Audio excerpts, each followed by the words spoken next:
मेरा नाम रोशनी है। मैं बचपन से ही अपने माता पिता की, दादा दादी की और अपने पूरे ही परिवार की लाडली रही थी। मैं अपने खानदान की इकलौती बेटी थी। हमारे परिवार में ज्यादातर बेटे ही पैदा हुआ करते थे। मेरे पापा मेरे दादाजी के सबसे बड़े बेटे थे। मेरे 3 चाचा और भी थे और लगभग सभी चाचा की शादी हो चुकी थी। मेरी 2 बुआ जी भी थीं और उन दोनों की भी शादी हो चुकी थी। उन सब के पास भी बेटे थे और मेरे सभी चाचा के पास भी बेटे ही थे।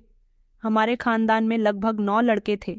मेरे दादाजी को बड़ी ख्वाहिश थी कि उनके परिवार में कोई बेटी पैदा हो, क्योंकि जहाँ बेटियां नहीं होती वहाँ बेटियों की बहुत इज्जत की जाती है और उनको ढेर सारा प्यार दिया जाता है। वैसे तो मैं जिस गांव से बिलोंग करती थी, वहाँ के लोग आपस में बड़े ही प्यार मोहब्बत के साथ रहा करते थे। हमारे गांव में शहर के लोगों की बहुत इज्जत की जाती थी। जब मैंने अपने परिवार में जन्म लिया तो पूरे गांव में खुशियां मनाई गई थीं। आखिरकार मेरे दादाजी गांव के मुखिया थे और एक ऐसे मुखिया थे जिनकी गांव में बहुत ज्यादा इज्जत की जाती थी। मैं अपने खानदान की इकलौती बेटी थी, इसीलिए मैं सबकी आंखों का तारा बन गई थी। जब से मेरा जन्म हुआ था तभी से मुझे मेरे घर के सभी लोग ढेर सारा प्यार करते थे। कोई मुझे 1 मिनट के लिए भी अपनी आंखों से ओझल नहीं होने देता था। जैसे जैसे मैं बड़ी हुई मुझे अपने गांव के माहौल से दूर रखा जाने लगा। वैसे भी मुझे अपना गांव पसंद नहीं था। बचपन में ही मेरे शौक बहुत ऊंचे थे और मेरे शौक लगभग सभी ने ही पूरे किए थे। मुझसे सब इतना प्यार करते कि अगर मैं किसी से कोई एक चीज़ मांगती तो मेरे लिए वही चीज़ पूरा परिवार ले आता था। फिर वक्त गुजरा तो मेरे दादा और दादी इस दुनिया को छोड़कर चले गए और उनकी जगह मुखिया जी मेरे पिताजी को बना दिया गया। मेरे सभी चाचा दादा दादी के मरने के बाद अपने अपने परिवार के साथ अलग हो गए, क्योंकि दादाजी ने पूरे परिवार को एक मुट्ठी में करके रखा हुआ था। एक एक करके मेरे दादा दादी इस दुनिया को छोड़कर चले गए और उनके जाने के बाद ही घर का माहौल धीरे धीरे बिगड़ने लगा। लेकिन मैं अभी भी सबकी लाडली थी। मेरे पिताजी ने मेरे सारे शौक पूरे किए थे। वो मेरे लिए हर सामान शहर से खरीद कर लाते थे। मैं गांव की बाकी लड़कियों से बहुत अलग थी। हमारे गांव की लड़कियां बड़ी ही सादी जिंदगी गुजार रही थीं, लेकिन मैं 10,000 की आबादी वाले गांव में इकलौती एक ऐसी लड़की थी जिसके नखरे बहुत ज्यादा थे और जिसके नखरे उसका पूरा परिवार उठाता था। एक ऐसी लड़की जिसकी किस्मत सबसे अलग थी, जिसकी किस्मत पर सब लोग गर्व करते थे और सोचते थे कि काश ऐसी किस्मत हमारी भी होती। मैं अपने आप में ही घमंडी थी। मेरी माँ बहुत सुंदर थी और मैंने उनकी ही सुंदरता पाई थी। कुछ ज़माने की बढ़ती टेक्नोलॉजी और शहर के नए नए तरीके में अपनाया करती थीं। जैसे कि हमारे गांव की औरतें बहुत कम ही पार्लर जाया करती थीं। मैं ज़्यादातर शहर आती जाती रहती थी, इसलिए मेरे बाल भी मेरे पिताजी शहर के ही पार्लर में कटवाया करते थे। मेरी ज़िंदगी बहुत अच्छी गुजर रही थी। मेरा एडमिशन भी शहर के ही एक स्कूल में करवाया गया था। मेरे पिताजी या मेरे कोई भी चाचा जी रोज़ मुझे अपनी गाड़ी से स्कूल से लेने के लिए आ जाते थे। मगर जब हमारे परिवार के हिस्से बंटवारे हो गए तो मेरे सभी चाचा ने अपने घर अलग अलग बना लिए और उसके बाद मेरी परवाह करने वाले सिर्फ मेरे माता पिता रह गए थे। वक्त के साथ साथ मेरे सारे कजिन भी बड़े हो गए थे। जो मुझसे बड़े मेरे कजिन थे उन सभी की एक एक करके शादियां होने लगी थीं और वो लोग भी अपने परिवार में बिजी होते जा रहे थे। 8th क्लास कंप्लीट होने के बाद मैंने सोचा कि मैं शहर में ही रहूंगी और वहीं से ही पढ़ाई करूंगी।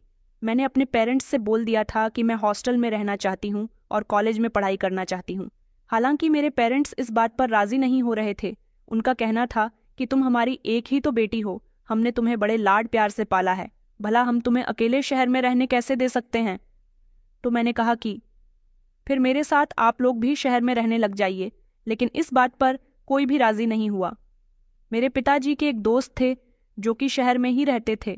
मेरे पिताजी ने जब अपने दोस्त से ये बात शेयर की कि हमारी बेटी शहर में रहकर पढ़ना चाहती है, तो उन्होंने मेरे पिताजी से यही बात कही कि ये तो बहुत अच्छी बात है, आपकी बेटी की सोच बहुत अच्छी है। अगर वो यहाँ रहकर पढ़ना चाहती है तो इसमें कौन सी बड़ी बात है। वैसे भी ना जाने कितनी दूर दूर से आकर लड़के लड़कियां हॉस्टल में रहते हैं।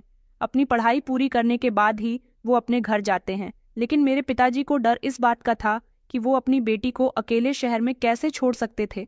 उनके दोस्त ने उन्हें यही समझाया कि सिर्फ तुम्हारी ही बेटी अकेली ऐसी नहीं है जो यहाँ रहकर पढ़ाई करेगी।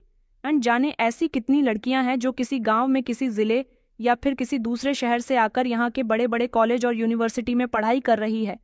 मेरे पिताजी का दिल उनकी बात सुनकर बेफिक्र हो गया था, इसलिए वो मुझे यहाँ छोड़ने के लिए तैयार हो गए थे। लेकिन उस समय मैं ज्यादा बड़ी नहीं थी, इसलिए माँ पिताजी जल्दी जल्दी हर दूसरे तीसरे दिन मुझसे मिलने के लिए आ जाया करते थे।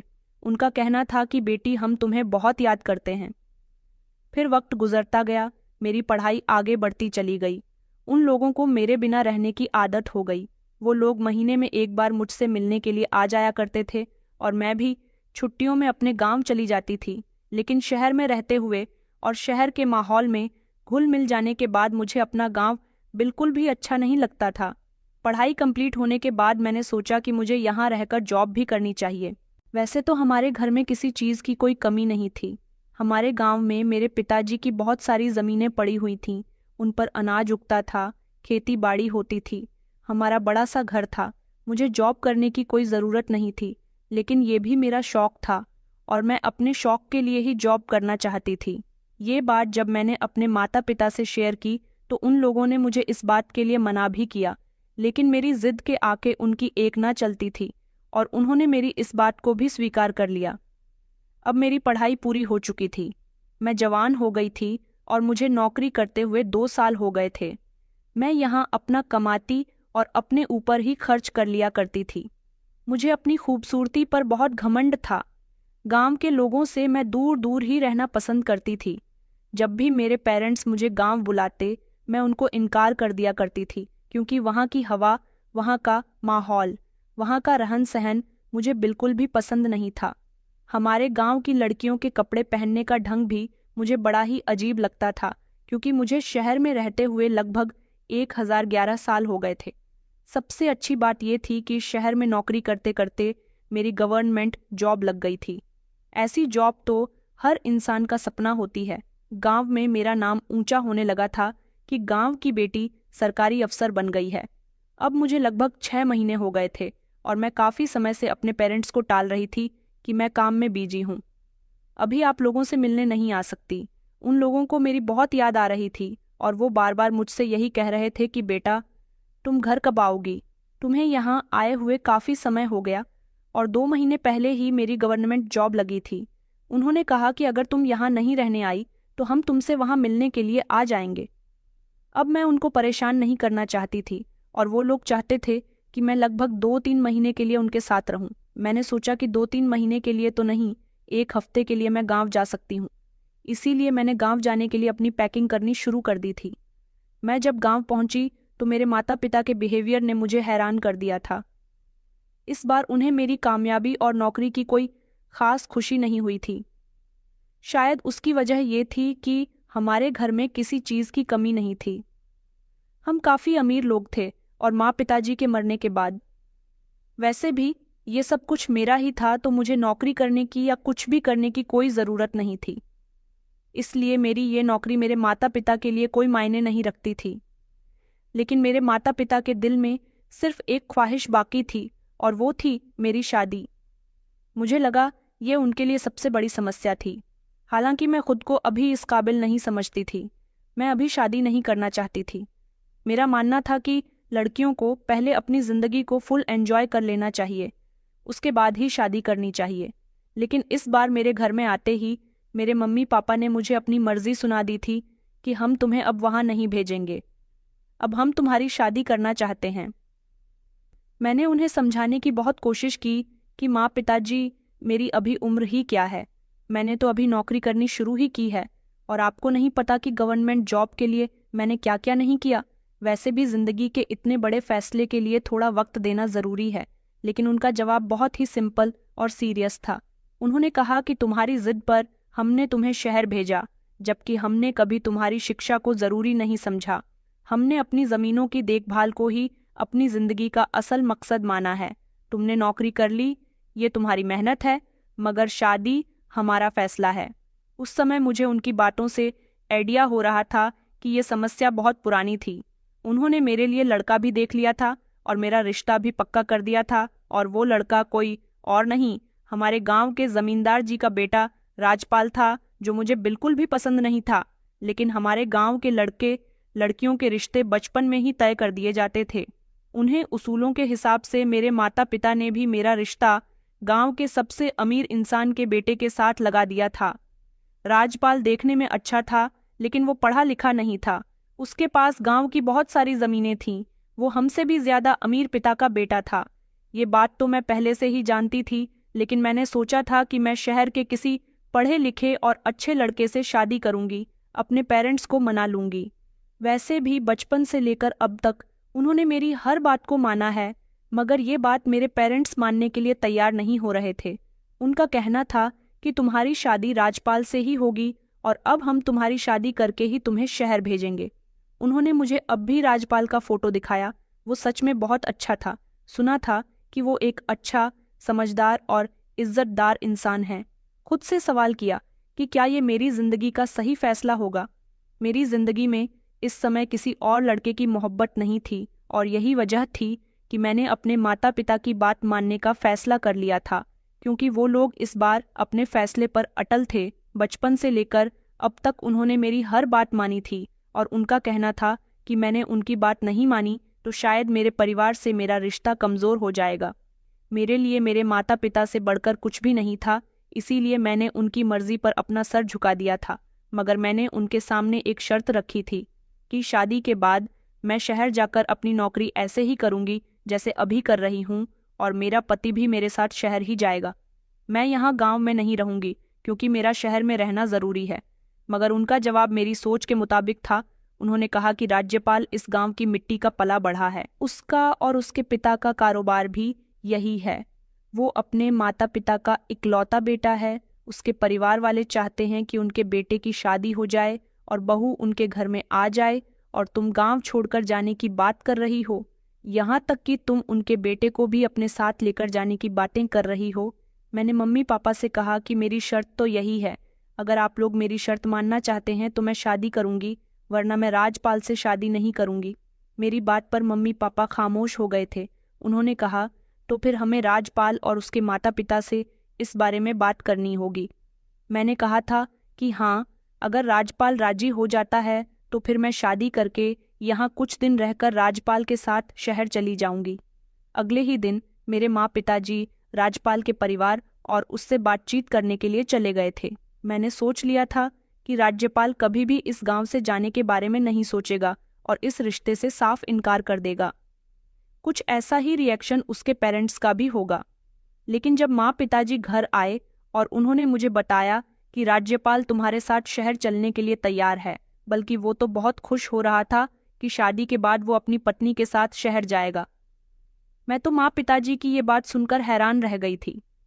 फिर मैंने सोचा कि चलो, अच्छी बात है, मेरा पति शहर जाएगा तो उसे वहाँ की थोड़ी हवा लगेंगी और मैं उसे यहाँ के माहौल से निकालकर अपने जैसा बना लूंगी। वैसे तो ये फैसला मेरे लिए आसान नहीं था, लेकिन फिर भी मैंने सब लोगों की बात मान ली थी और अपने आप को तसल्ली दी थी कि सब कुछ ठीक हो जाएगा। मगर मैं ये नहीं जानती थी कि मेरी जिंदगी मुझे कहाँ से कहाँ ले जाएगी। शादी के बाद जब मैं विदा होकर अपने ससुराल चली गई तो कमरे का माहौल बड़ा ही अजीब सा था। मेरे ससुराल वालों ने मुझे कपड़े भी अच्छे नहीं चढ़ाए थे। लहंगा इतना बकवास था कि मुझे बिल्कुल भी अच्छा नहीं लग रहा था। उनके इतने भड़कीले कलर और हर तरफ से भारी भरकम था। मुझे ज़्यादातर सिंपल चीज़ें पसंद थीं। हमारे गांव में कुछ इसी तरह से दुल्हन को शादी के समय कपड़े पहनाए जाते थे। शादी की सारी रस्में बड़ी अजीबोगरीब हुई थीं, जिनके खिलाफ मैं थी। मगर जब भी मैं अपनी माँ से कुछ कहती तो माँ मुझे खामोश रहने को कहती थी कि बेटा, तुम्हारी सोच शहर जैसी है, ये जो हो रहा है उसे होने दो। नई दुल्हन ज्यादा बात नहीं करती और ना ही उसका चेहरा सबको दिखाया जाता है। मैं घूंघट ओढ़ने के लिए तैयार नहीं थी, लेकिन मेरी माँ ने मेरी पूरी शादी में मेरे सर पर घूंघट डाल दिया था। उनका कहना था कि तुम्हारा घूंघट तो अब शादी के बाद तुम्हारा पति ही उठाएगा, उसके अलावा तुम्हारा चेहरा और कोई भी नहीं देख सकता। ये तो बहुत ही अजीब बात थी। मैं जैसे ही अपने कमरे में दाखिल हुई तो मैंने देखा कि कमरे को रंग बिरंगे गुब्बारे से सजाया हुआ था। ऐसा लग रहा था जैसी ये सीज नहीं है, बल्कि किसी छोटे बच्चे का बड़े सेलिब्रेशन यहाँ होने वाला है, जिस तरह के कागज मेले में लटके होते हैं। कमरे को अजीब तरह से डेकोरेट किया गया था। मैं हैरान थी कि आखिर सबकी क्या ज़रूरत थी। मैंने सोचा कि शहर में तो कोई भी दूल्हा दुल्हन के कमरे को इस तरह से नहीं सजता। मैं चारों तरफ नज़र घुमाकर कमरे को देख रही थी। मैं ऐसी लग रही थी जैसे मुझे भी दुल्हन नहीं बनाया गया, बल्कि कोई चमकती धमकती गाड़ी बना दिया गया है। थोड़ी ही देर के बाद मेरा पति एक कमरे में दाखिल हुआ था। सबसे ज्यादा हंसी तो मुझे अपने पति को देखकर आई थी, जो दूल्हा नहीं बल्कि पूरा जोकर लग रहा था। मैंने अपने पति के घूंघट उठाने से पहले ही खुद उठा दिया और कहा, ये तुम क्या पहन रहे हो कि तुमने अपनी क्या हालत बनाई हुई है? राज्यपाल, तुम दूल्हा नहीं बल्कि जोकर लग रहे हो। ये कहकर मैं जोर जोर से हंसने लगी। मैंने देखा कि उसके चेहरे का रंग उड़ गया। वो कहने लगा कि मैं तुम्हें अच्छा नहीं लग रहा। मैंने कहा, बिल्कुल भी अच्छे नहीं लग रहे हो। दूल्हा तो शेरवानी पहनता है, बड़ी सी पगड़ी लगाता है, और ये तुमने सफ़ेद रंग की धोती और लाल रंग का कुर्ता क्यों पहन रखा है? उसने कहा, ये मैंने खुद नहीं पहना। हमारे गांव में शादियां होती हैं तो दूल्हे को यही सब पहनाया जाता है। मैंने कहा, तुम्हें भी तो इस सब के खिलाफ आवाज उठानी चाहिए थी। क्या तुम नहीं जानते कि तुम्हारी शादी किस लड़की के साथ हो रही है? मेरी बात सुनकर वह बेचारा शर्मिंदगी महसूस कर रहा था, और मैंने कमरे को देखकर भी कहा कि एक कमरे की क्या हालत बनाई हुई है। मैं फौरन ही खड़ी हुई और मैंने सारे गुब्बारे और पट्टियां अपने हाथों से छुटाकर जमीन पर गिरा दी। वह कहने लगा, ये आप क्या कर रही हो? आपके आने की खुशी में मैंने ये कमरा कितनी मोहब्बत से सजाया था। मैंने कहा, अरे बेवकूफ़, इस कमरे की डेकोरेशन तुमने की थी। मैंने कहा, मेरे साथ रहकर तुम्हें अपनी सोच बदलनी होगी। गांव की हरकतें करना बंद करो। मैं भी ये कपड़े चेंज करने जा रही हूँ। मुझे तो दुल्हन नहीं बल्कि कार्टून बना दिया गया। मुझे गुस्सा आया और मैं फौरन ही बाथरूम में कपड़े चेंज करने के लिए आ गई थी। मैं जब बाथरूम से कपड़े चेंज करके वापस आई तो मैंने देखा कि मेरे पति का चेहरा लटका हुआ था और वो बिस्तर पर एक तरफ बैठा था। मैंने कहा, तुम भी अपने कपड़े चेंज करो और सो जाओ। उसकी आंखों में हैरानी साफ झलक रही थी।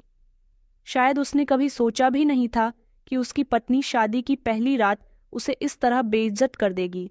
मैंने तो उसके साथ प्यार मोहब्बत की कोई भी बात नहीं की थी। मैंने कमरे में लगे सारे गुब्बारे भी उतार दिए थे। राजपाल एक तरफ बैठा ये सब करते हुए मुझे देख रहा था। राजपाल के चेहरे पर थकावट और गम दोनों ही साफ मुझे नजर आ रहे थे, लेकिन उसने एक शब्द की भी शिकायत नहीं की। अगले दिन जब मेरी आंख खुली तो ससुराल में एक अजीब सा शोर मचा हुआ था। मेरी सास को इस बात पर गुस्सा आ रहा था कि मैंने कमरे की सारी सजावट खराब कर दी थी। ये शिकायत मेरे ससुराल वालों ने मेरे मायके तक पहुंचा दी थी। मेरी इस गलती पर माँ पिताजी ने भी मुझे डांट लगाई थी। मैंने अपने ससुराल वालों से तो कुछ नहीं कहा था, लेकिन अपने माँ पिताजी को बोल दिया था कि वो सब देखकर मुझे ऐसा लगा जैसे मैं किसी मेले में आ गई हूँ। आप लोग इन सब चीज़ों से कब निकलेंगे? गांव के लोगों को भी अब इन चीज़ों की समझ आने लगी है, और आप लोग अभी भी वही पुराने ख्याल के साथ जाहिलों की तरफ पड़े हुए हैं। मेरी बात सुनकर मेरी माँ के चेहरे पर एक गहरी नाराज़गी छा गई थी। वो कहने लगी कि हमें जाहिल ही समझो। आखिर तुमने 10 साल शहर में गुजार लिए हैं तो हम तुम्हारी नज़र में जाहिर हो गए। मैं उनकी बात पर खामोश हो गई थी, लेकिन मेरे दिल में अभी भी ये सवाल उठ रहा था कि ये सब कब बदलेगा। जैसे तैसे मैंने अपने गांव में 8 दिन गुजार लिए थे, मगर अब मुझे शहर जाना था। इसीलिए मैंने अपने ससुराल वालों से कह दिया था। राजपाल इतना अच्छा था कि उसने इन 8 दिनों में मेरा बहुत ख्याल रखा था। न तो उसने मुझे घर का कोई काम करने दिया था, और वो हर वक्त मेरी इज्जत करता रहता था। मुझे बिल्कुल किसी महारानी की तरह ट्रीट करता था। उसने मुझसे कहा था कि वो सारी जिंदगी मेरा बहुत ख्याल रखेगा और मेरे लिए एक ढाल बनकर मेरे साथ खड़ा रहेगा। मैं उससे जैसा कहती वो वैसा ही किया करता था। वो एक अच्छा इंसान था। मेरे माता पिता भी राजपाल से बहुत खुश थे। उसने जल्द ही उनका दिल जीत लिया था, और साथ ही साथ मेरा भी। राज्यपाल सारी जिंदगी गांव में रहता था, इसलिए उसे शहर की जिंदगी के बारे में ज्यादा कुछ पता नहीं था। लेकिन वहां जाने के बाद उसे अड्जे नष्ट होने में थोड़ा समय लगेगा। वो मेरे साथ मेरे ही फ्लैट में रहने लगा था, लेकिन मैं सारा दिन नौकरी पर होती थी, इसलिए वो अकेला ही फ्लैट में रुक जाया करता था। मगर वो बेचारा फ्लैट के सारे काम करता था, मुझे कोई काम नहीं करने देता था। मैं रात को थकी हारी घर वापस आती तो मेरे लिए जैसा भी खाना बन पाता बना लिया करता था। उससे मेरा बहुत ख्याल होता था। मुझे लगा शायद वो कुछ दिन बाद यहाँ एडजस्ट हो जाएगा, लेकिन मेरा ये ख्याल गलत साबित हुआ था। वो हमेशा अपने माता पिता को याद किया करता था और बार बार मुझसे कहता कि हमें गांव चलना चाहिए, मैं यहाँ नहीं रह सकता, यहाँ मुझे कुछ भी अपना नहीं लगता। मैंने उसे समझाने की बहुत कोशिश की, मगर वो मेरी कोई भी बात समझने के लिए तैयार नहीं था। वो हमेशा गांव की ही बातें करता रहता था, कभी अपने घर वालों को याद करता। राज्यपाल की इस हालत ने मुझे उलझन में डाल दिया था। वो हमेशा मेरे साथ रहता और कहता कि तुम्हारी इज्जत करना और तुम्हारा ख्याल रखना मेरी जिम्मेदारी है, मगर मैं यहाँ शहर की भीड़ में तुम्हें अकेला छोड़कर नहीं जाने दे सकता। मैंने उसे कहा था कि तुम्हें गांव जाना है तो तुम अकेले जा सकते हो, लेकिन मैं यहाँ ही रहूंगी। यहाँ नौकरी करते हुए मेरी जिंदगी बहुत अच्छी गुजर रही थी। राजपाल का घर में मन नहीं लगता तो वो मेरे साथ ऑफिस जाने लगा था, लेकिन वहां जाने के बाद वो बहुत ही अजीब अजीब हरकतें करता था। उसे तो किसी से बात करने की तमीज तक नहीं थी। मेरे साथ के लोग और दोस्त उसे मेरे साथ देखकर मेरी मजाक बनाया करते थे, क्योंकि उसके कपड़े पहनने का तरीका भी शहर के लोगों से बहुत अलग था। ये सब देखकर मुझे अजीब सी शर्मिंदगी का सामना करना पड़ता था। इसलिए मैंने उसे मना किया कि मैं अपने दोस्तों के सामने तुम्हें नहीं ले जा सकती, तुम यहीं घर में रहा करो। मेरे ऐसा कहने पर एक दिन उसने मुझसे झगड़ा किया और वह कहने लगा कि मैं अब तुम्हारे साथ यहाँ नहीं रह सकता, मुझे मेरे गांव जाना है। मैंने उसे कह दिया कि तुम यहाँ से जा सकते हो, लेकिन मैं तुम्हारे साथ नहीं जाऊंगी। उसने कहा कि मैं तुमसे अलग नहीं हो सकता, तुम्हें मेरे साथ चलना होगा, मगर मैंने उसे लड़ झगड़कर जबरदस्ती उसे गांव भेज दिया। उसकी एक बात न सुनी। वो बार बार रोते हुए मुझसे कह रहा था कि मैं तुमसे मोहब्बत करता हूँ, तुम्हें यहाँ अकेला नहीं छोड़ सकता, क्योंकि मुझे उम्मीद है कि मुझसे बेहतर तुम्हारा ख्याल कोई नहीं रख सकता। मैंने कहा, मैं तुम्हें यहाँ अपने साथ नहीं रहने दे सकती, क्योंकि तुम यहाँ की जगह डिजर्व नहीं करते। अब उसके साथ मेरी बहुत मजाक बनने लगी थी। आखिर में कब तक सबसे उसे छुपाकर रखती। सब लोगों को पता चल गया था कि वो मेरा पति है, और अपने कई दोस्तों के सामने भी मैं उसकी इंसल्ट भी कर चुकी थी। क्योंकि मेरे फ्लैट पर मेरे दोस्त आते जाते रहते थे, उसकी वजह से मेरे दोस्तों को मैं अपने फ्लैट पर भी अब नहीं बुला पा रही थी। एक दिन मेरे दोस्त मेरी इजाज़त के बिना वहां आ गए और उन्होंने राजपाल को देख लिया। राजपाल ने उनको बता दिया कि मैं रोशनी का पति हूँ। राजपाल को ये बात पसंद नहीं आई कि मेरे लड़के भी दोस्त हैं। बस इसी बात से लड़कर मैंने उसे ज़बरदस्ती गांव जाने को कहा। उसकी इज्जत पर बनाई थी, इसलिए वो सबको छोड़कर गांव वापस चला गया था, जबकि मैं शहर में अपनी ज़िंदगी आराम से गुजार रही थी। मम्मी पापा भी मेरी इस बात से नाराज़ हैं कि मैंने अपने पति के साथ बदतमीज़ी की है, लेकिन मैंने सारे ही इल्ज़ाम राजपाल पर लगा दिए थे। अब मैं फिर से यहाँ अपनी नौकरी करने में बिजी हो गई थी। मुझे अपने पति की बिल्कुल भी याद नहीं आती थी। हाँ, उसकी कमी महसूस होती थी, क्योंकि वो यहाँ मेरे साथ पूरे 4 महीने रह चुका था। इन पूरे 4 महीने में उसने मेरा बेहद ख्याल रखा था। मुझे लगता था कि वो पढ़ा लिखा नहीं है, इसलिए उसे किसी बात का सेंस नहीं है, इसलिए मैं उसे खुद से दूर रखना ही बेहतर समझ रही थी। मेरे माता पिता बार बार मुझे गांव में बात करने के लिए बुला रहे थे। इस बात पर राज्यपाल के परिवार वालों को भी बहुत गुस्सा था, लेकिन मैं अब किसी की भी नहीं सुनना चाहती थी। मैंने अपना मोबाइल भी बंद कर दिया था। मेरे माता पिता मुझसे इस बारे में बात करने के लिए आए थे कि तुम राजपाल की पत्नी हो और अब तुम्हें गांव चलकर उसके साथ ही जिंदगी गुजारनी होगी। लेकिन मैंने इनकार कर दिया कि अगर वो मुझे छोड़ना चाहे तो छोड़ सकता है, मैं उसके साथ नहीं रह सकती। उसके साथ मेरी जिंदगी का गुजारा नहीं हो सकता। उसकी सोच मेरी सोच से बहुत अलग है। राजपाल को जब ये बात पता चली कि मैंने उसे छोड़ने तक की बात कर दी है, तो उसका कहना था कि वो मुझे किसी भी हाल में नहीं छोड़ सकता। अभी उसने मुझे अपने रिश्ते से आज़ाद नहीं किया था। राजपाल को शायद मुझसे मोहब्बत हो गई थी, लेकिन मुझे उससे कोई भी मोहब्बत नहीं थी। मैं तो उसे देखना भी पसंद नहीं करती थी। हाँ, बस उसकी इज्जत करती थी। पता नहीं क्यों मैं इतनी खुदगर्ज हो गई थी कि मुझे अपने माता पिता की भी कोई बात ठीक नहीं लगती थी। वैसे भी राजपाल बहुत सीधा लड़का था, वो हमेशा अपने माता पिता की ही मर्जी से चलता था। मुझे तो ऐसा लगता था जैसे वो किसी चाबी का गुड्डा है, जैसे उसके माता पिता ने बोल दिया वो वैसा ही करता है। भला शादी करने के बाद वो मेरे लिए भी अच्छे बुरे डिसीजन क्या लेगा? वो तो ये भी नहीं समझता कि गांव की जिंदगी और शहर की जिंदगी में बहुत फर्क होता है। वो सारे गांव के काम शहर में किया करता था, इसलिए लोग उसकी मजाक बनाया करते थे, और यहाँ रहते हुए मैं अपनी किसी से भी इंसल्ट नहीं करवाना चाहती थी। मेरी इन हरकतों की वजह से मेरे माता पिता को भी बहुत तकलीफ हो रही थी, लेकिन मैं उनकी इकलौती बेटी थी, इसलिए वो मुझसे ज्यादा कुछ नहीं कह सकते थे। अब उन्हें एहसास हो रहा था कि सारी जिंदगी उन्होंने अपने बेटे की हर बात मानी थी। शायद ये उनकी जिंदगी की एक बहुत बड़ी गलती साबित हुई है। राज्यपाल को यहाँ से गए हुए कुछ दिन गुजर गए थे। इसी दौरान मेरी जिंदगी में एक नया मोड़ आया। जहाँ मैं नौकरी किया करती थी, वहीं पर एक नए लड़की की पोस्टिंग हुई थी। वो बहुत खुश मिजाज और समझदार लड़का था। काफ़ी समय तक तो हम दोनों दोस्तों की तरह एक दूसरे से बात करते रहे, और उसके बाद मेरा इंटरेस्ट उस लड़की में बढ़ने लगा। उसका नाम रोहित था। वो भी मेरे साथ खूब अच्छे से बात करता था। न जाने क्यों हम एक दूसरे से बात करते करते एक दूसरे के फन होने लगे थे। वो मुझे पसंद आता था, और मैं मन ही मन सोचने लगी कि मेरी शादी राजपाल से न होकर रोहित से हो जाती तो कितना अच्छा होता। रोहित बिल्कुल ऐसा लड़का था जैसा मैं डिजर्व करती थी। मैंने रोहित को नहीं बताया था कि मेरी शादी हो चुकी है, लेकिन मन ही मन मैं उसे पसंद करने लगी थी। वो भी धीरे धीरे मेरे करीब आता रहता था। एक दिन मैंने उसे बता ही दिया कि मैं उसे पसंद करने लगी हूँ, और उसने भी मुझसे अपनी मोहब्बत का इजहार कर दिया। उस दिन के बाद हम दोनों एक दूसरे के साथ रिलेशनशिप में रहने लगे। मेरे घरवालों को नहीं पता था कि मैं यहाँ शादीशुदा होते हुए भी एक लड़की के साथ अफेयर में हूँ। रोहित न सिर्फ स्मार्ट था, बल्कि उसके बात करने का तरीका और चलने फिरने का स्टाइल भी बेमिसाल था। राजपाल और रोहित में जमीन आसमान का फर्क था। वो भी मेरी तरह गवर्नमेंट जॉब करता था। रोहित के साथ रिलेशनशिप में रहते हुए मेरी जिंदगी पूरी तरह से बदल गई थी। रोहित मेरे साथ खुश था।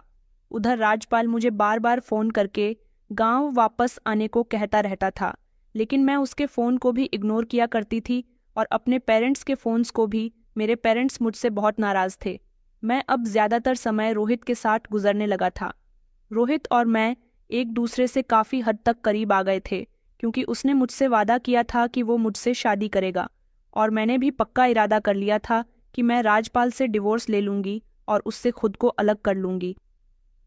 काफी समय हम दोनों को एक साथ गुजर गया था। एक दिन मेरे माँ पिताजी मेरे फ्लैट पर आ गए थे। ये तो अच्छा हुआ। उस दिन रोहित मेरे साथ वहां मौजूद नहीं था। उन्होंने मुझसे बात की और कहा कि आज हम तुम्हें यहाँ से लेने के लिए आए हैं। उधर राजपाल तुम्हारे लिए परेशान हो रहा है। तुमने यहाँ शहर में उसे बहुत बेवकूफ बनाया। वो दोबारा तुम्हारे पास नहीं आना चाहता, और हम भी नहीं चाहते कि तुम्हारा रिश्ता उसके साथ खत्म हो जाए। गांव में तुम्हारी वजह से हमारी बहुत नाक कट रही है। मैंने अपने पिताजी से उस दिन पहली बार बदतमीजी की थी और कहा था कि इधर आपके दामाद की वजह से मेरी नाक बहुत कट रही थी, इसलिए मैंने उसे गांव जाने को कहा। मैं उसके साथ नहीं रह सकती। मेरे माँ पिताजी मेरा ये बर्ताव देखकर चौंक गए थे। मैंने उनसे कहा था कि आप लोग यहाँ से जा सकते हैं, मुझे आप में से किसी की भी कोई ज़रूरत नहीं है। और हाँ, राजपाल से कहिएगा कि वो मुझे डिवोर्स दे दे, मुझे छोड़ दे, वो मेरे लायक नहीं है। मेरे माँ पिताजी को बहुत गुस्सा आया था, मगर वो मेरे फ्लैट से शर्मिंदा होते हुए वापस गए थे, क्योंकि मैं उनके साथ न तो ढंग से बात कर रही थी और ना ही मैंने उनको बैठने के लिए कहा था, बस उनके साथ बदतमीजी शुरू कर दी थी। वो उन लोगों को लग रहा था कि मैं उनकी बेइज्जती कर रही हूँ, इसलिए वो लोग वहाँ ज़्यादा समय ना टिक सके, और मुझे अच्छा लगा कि अब वो आइंदा मेरी जिंदगी में दखल अंदाजी नहीं करेंगे।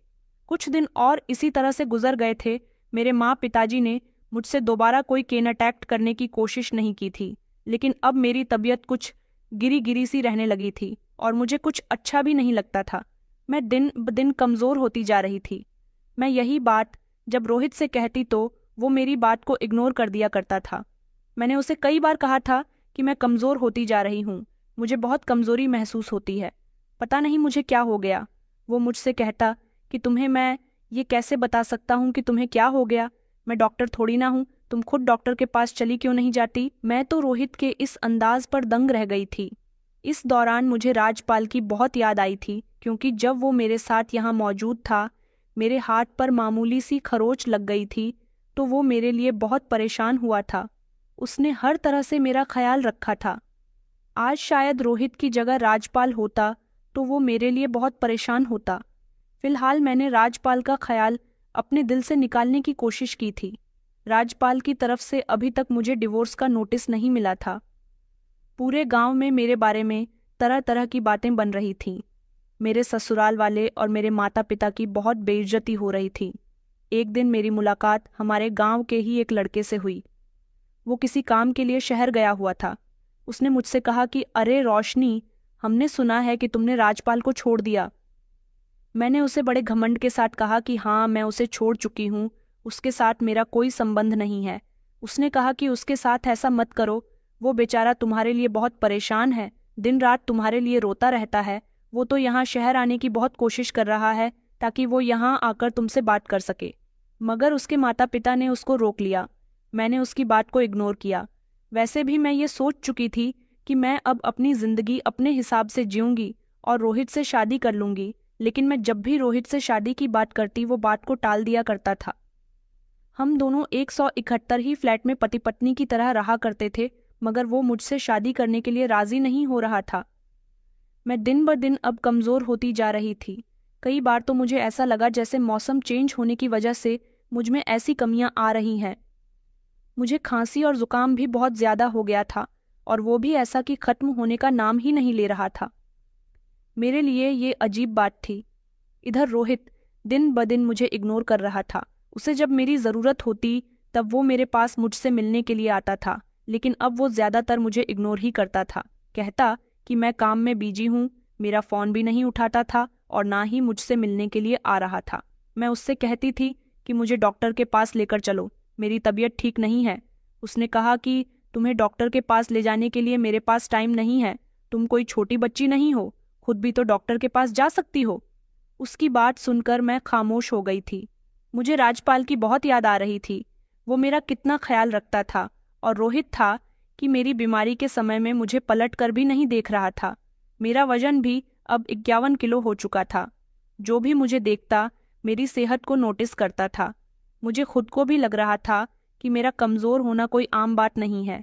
शायद कोई अंदरूनी बीमारी हो सकती है जो मुझे अंदर ही अंदर खा रही हो, इसलिए मुझे अपना चेकअप करवाना चाहिए। मैं डॉक्टर के पास चली गई थी। इस दौरान मेरे साथ रोहित नहीं था, बल्कि उसे तो कई दिन गुजर गए थे। मुझसे बात तक किए हुए मैं जब घर जाती थी तो राज्यपाल मेरे लिए खाना बनाकर तैयार कर दिया करता था। घर के सारे कामकाज भी कर दिया करता था, लेकिन ऐसी बीमारी के समय में मुझसे घर का कोई काम नहीं हो रहा था। मैं ज़्यादातर सब कुछ होटल से ही लाकर खा रही थी, और होटल का खाना मुझे बहुत नुकसान दे रहा था। रोहित अब मुझे एक अजनबी की तरह लगने लगा था। मैंने सोचा कि शायद मैंने रोहित को अपनी जिंदगी में शामिल करके गलत फैसला कर लिया है। डॉक्टर ने मेरे चेकअप करवाए थे और उनकी रिपोर्ट 2 दिन के बाद आने को कहा था। उसके बाद भी मेरा कोई ट्रीटमेंट चल सकता था। मैंने इस बारे में रोहित को बताने की बहुत कोशिश की, लेकिन उसने मेरी कोई बात नहीं सुनी। उसने ये कहकर बात खत्म कर दी कि अगर तुम्हारी तबीयत ठीक नहीं है तो इसमें मैं क्या करूं। मैं चाहती थी कि वो मेरे पास आए। इस समय मुझे उसकी ज़रूरत थी।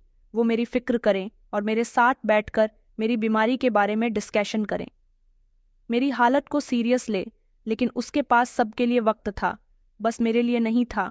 वो शायद मेरे लिए सही नहीं था। राजपाल की मोहब्बत, उसकी कुर्बानी मेरे लिए अहमियत रखती थी, और अब मुझे उसकी कमी बेहद महसूस हो रही थी। 2 दिन के बाद जब मेरी रिपोर्ट्स आईं तो डॉक्टर ने बड़े सीरियस होकर कहा कि आपको एड्स हो चुका है। मैं तो शॉक्ड रह गई थी। ये खबर मेरे लिए एक झटके से कम नहीं थी। मैंने कहा, डॉक्टर, ये कैसे हो सकता है?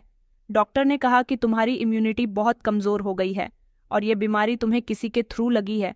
आपको अपने आप को बेहतर बनाना होगा, वरना आपके लिए ये बीमारी जानलेवा बन सकती है। ये बात सुनकर तो मैं शॉक्ड रह गई थी। मैंने कभी सोचा भी नहीं था कि मेरी जिंदगी ऐसे मोड़ पर आकर रुक जाएगी। ये एक ऐसा हमला था जिसको मुझे किसी तरह का कोई इशारा नहीं मिला था। मैंने फौरन रोहित को फ़ोन किया, लेकिन उसने मेरा फ़ोन नहीं उठाया। मैंने कई बार कोशिश की कि वो जवाब दे, शायद वो मुझे तसल्ली दे, लेकिन उसकी तरफ से कोई जवाब नहीं आया। मेरी हालत बहुत बिगड़ रही थी और मुझे यकीन था कि रोहित घर आएगा तो वो मेरी हालत देखकर फ़िक्रमंद होगा, लेकिन उसने तो मेरे कई बार फ़ोन करने पर भी कोई जवाब नहीं दिया था और ना ही वो मेरे पास आया था। मुझे ऐसा लगने लगा जैसे कुछ तो गड़बड़ है, जैसे रोहित मुझसे कुछ छुपा रहा है।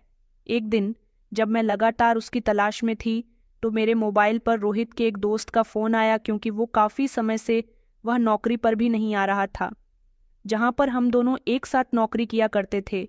उसका दोस्त कह रहा था कि रोहित अब मेरे साथ नहीं रहना चाहता, और उसके दोस्त ने मुझे ये भी बताया कि रोहित की वजह से ही तुम्हें एड्स हुआ है, वो अब तुम्हारे साथ नहीं रहना चाहता।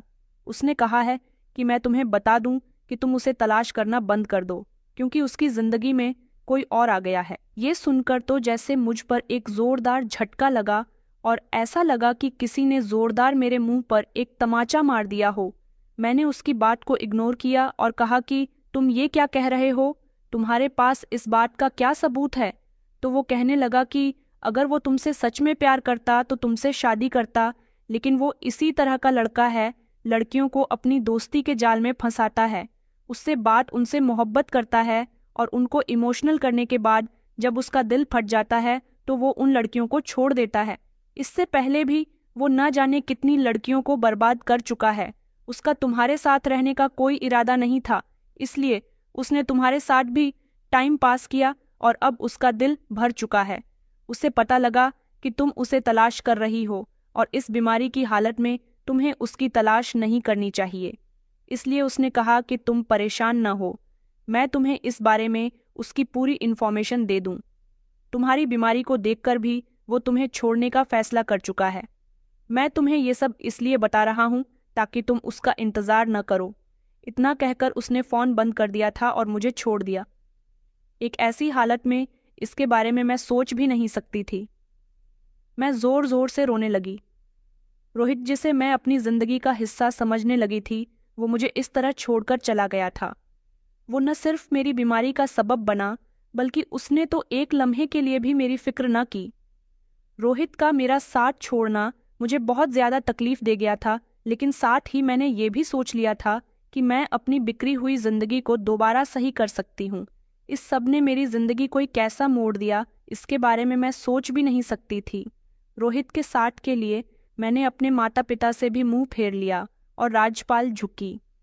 मेरी इतनी इज्जत किया करता था, मुझसे बहुत मोहब्बत किया करता था, मैंने कभी उसकी मोहब्बत को भी नहीं समझा। ये सब कुछ रोहित की वजह से हुआ था। उसने अपनी बीमारी मुझे लगा दी थी। मेरी तबीयत और ज़्यादा खराब होती जा रही थी। मैंने फैसला किया कि मुझे गांव चले जाना चाहिए और अपने माता पिता से माफ़ी मांगनी चाहिए, यहाँ तक कि मुझे राज्यपाल से भी माफ़ी मांगनी चाहिए।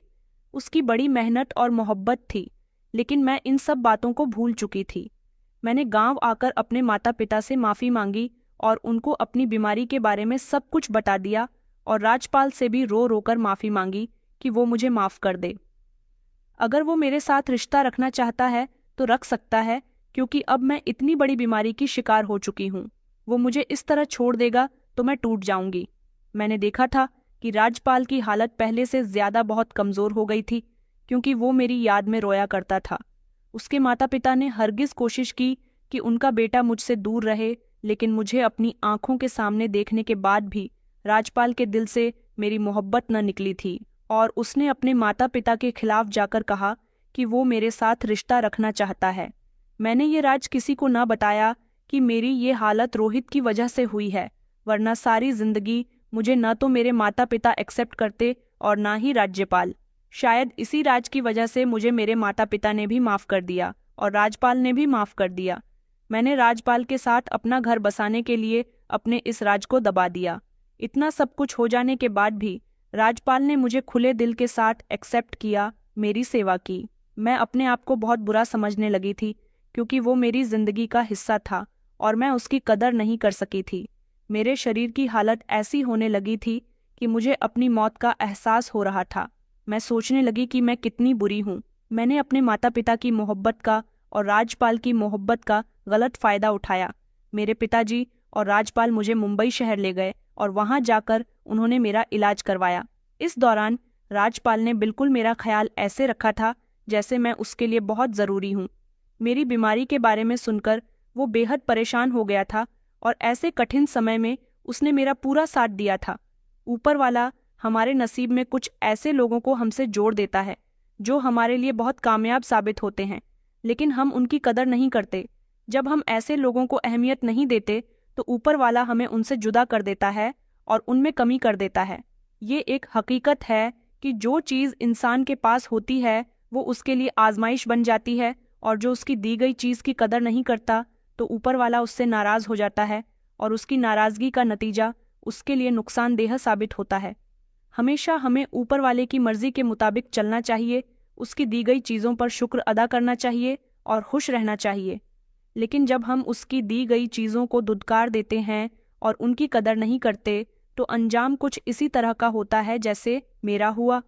बचपन से ही मुझे जितना प्यार दिया गया और जितना प्यार मुझे राजपाल ने दिया वो सब कुछ मेरी खुशकिस्मती थी, लेकिन मैंने राज्यपाल की कोई कदर नहीं की और ना ही अपने माता पिता की। मैंने तो अपने माता पिता से भी मुंह फेर लिया था, जिसका नतीजा मुझे इस बीमारी के रूप में मिला और रोहित के धोखे के रूप में मिला। रोहित जहां भी हो, ऊपर वाला उससे उसका बदला जरूर लेगा, मगर मुझे राजपाल ने माफ कर दिया। यही मेरी सबसे बड़ी खुशकिस्मती थी। इस बात को 2 साल गुजर चुके हैं। मैं राजपाल के साथ अब बहुत खुश हूँ, क्योंकि उसने मेरा बहुत ख्याल रखा और उसकी मेहनत ने मुझे काफ़ी हद तक ठीक कर दिया। तो दोस्तों, उम्मीद करती हूँ आपको हमारी कहानी पसंद आई होगी। कहानी पसंद आई है तो वीडियो को लाइक करें, चैनल पर नए हैं तो चैनल को सब्सक्राइब करें। धन्यवाद।